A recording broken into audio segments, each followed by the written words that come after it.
Today we're going to analyze Devon Energy and see whether right now is a good time to invest in the company for the long term.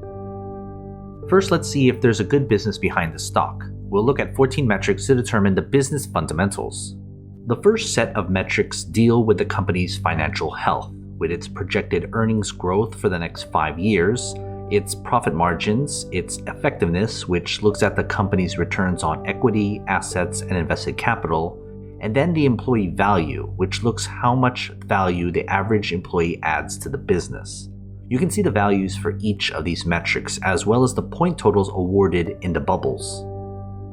The next set of metrics looks at the investment opportunity afforded to shareholders. Here we get the dividend yield, its payout ratio, which is how much of the company's earnings are going out to pay shareholders, and the cash and cash equivalent the company has in order to pay dividends, reinvest, and off the debts it has on its books.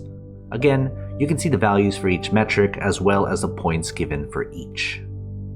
This third set of metrics deals with the valuation of the company's stock based on its business. Think of the P/E ratio as a measure of speculation around the stock. We want them low.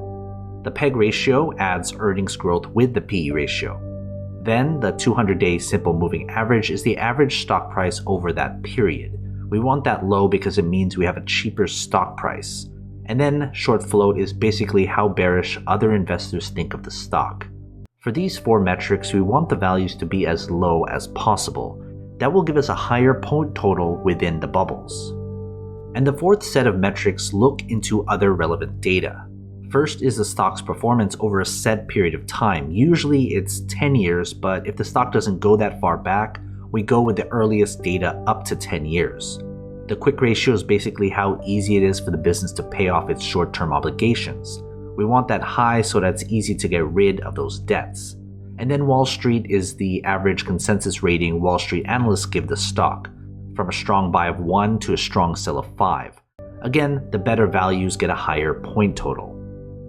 Adding everything together, we divide the points awarded by the maximum points possible, which is 70. That gives us the business grade for the company. We want the business grade to be above 50, meaning it has a better than average business. But of course, we can't forget about the fair price and whether it's the right time to buy the stock. I use a discounted cash flow model taking into account a 10% margin of safety. That translates into the company's fair price and how many percentage points above or below its current price the stock is.